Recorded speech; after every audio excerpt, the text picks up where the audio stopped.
প্রিয় বন্ধুগণ, আসসালামু আলাইকুম। আশা করি যে যেখানে আছেন ভালো আছেন, সুস্থ আছেন। আজকে আমরা এই ভিডিওর মাধ্যমে তুলে ধরার চেষ্টা করব তিতুমিরের জীবন কাহিনী এবং তিতুমিরের সংগ্রামী জীবন কেমন ছিল। প্রিয় বন্ধুগণ, আপনি যদি আমার চ্যানেলে নতুন হয়ে থাকেন তাহলে এটি সাবস্ক্রাইব করে আমাদের পাশে থাকবেন এবং ভিডিওটি যদি আপনার ভালো লাগে তাহলে শেয়ার করে অন্যদেরকে দেখার সুযোগ করে দিবেন। তাহলে চলুন জেনে আসি তিতুমিরের জীবন কাহিনী এবং তিতুমিরের সংগ্রামী জীবন কেমন ছিল।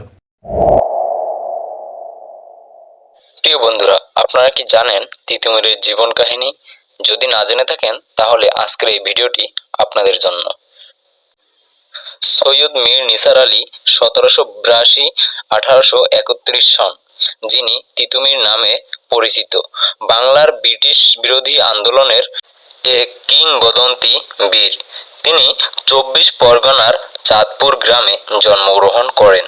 জমিদার ও ব্রিটিশ নীলকরদের অত্যাচার প্রতিরোধে তিনি নারকেল বাড়িয়া বিখ্যাত বাঁশের কেল্লা নির্মাণ করে সশস্ত্র সংগ্রাম গড়ে তোলেন, যা 1831 সালের 19 নভেম্বর ইংরেজ বাহিনীর গোলার আঘাতে ধ্বংস হয় এবং তিনি শহীদ হন। প্রিয় বন্ধুরা, চলুন এবার আমরা জেনে আসি তিতুমিরের জীবনী ও কর্ম। প্রিয় বন্ধুগণ, চলুন আমরা এবার জেনে আসবো তিতুমিরের জন্ম ও পরিবার। 1782 সালের 27 জানুয়ারি 24 পরগনার চাঁদপুর মর্মান্তর হায়দারপুর গ্রামে জন্মগ্রহণ করেন সৈয়দ তিতুমির। তার বাবা সৈয়দ মীর হাসান আলী এবং মা আবিদা রুকাইয়া খাতুন। তিতুমিরের শিক্ষা জীবন। তিনি স্থানীয় মাদ্রাসায় শিক্ষা গ্রহণ করেন এবং অল্প বয়সেই কোরআনে হাফেজ ও হাদিস বিষয়ে পাণ্ডিত্য লাভ করেন। প্রিয় বন্ধুরা, এবার আসি কর্মজীবন ও মতাদর্শ।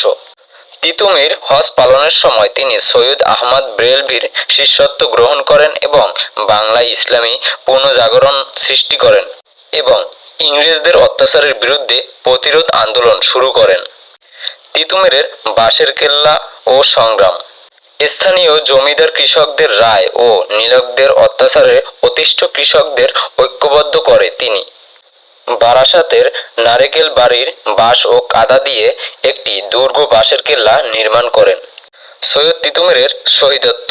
1831 সালের 19 নভেম্বর ব্রিটিশ ক্যাপ্টেন স্টুয়ার্ট এর নেতৃত্বাধীন বাহিনীর গোলার আঘাতে বাঁশের কেল্লা ধ্বংস হয়ে যায় এবং তিতুমির বীরের মতো লড়াই করে শহীদ হন। প্রিয় বন্ধুগণ, এটাই ছিল শহীদ তিতুমিরের সংক্ষিপ্ত জীবন কাহিনী। ফিরবো নতুন কোনো ভিডিও নিয়ে, ততক্ষণ পর্যন্ত সাথে থাকুন, সঙ্গে থাকুন। ধন্যবাদ।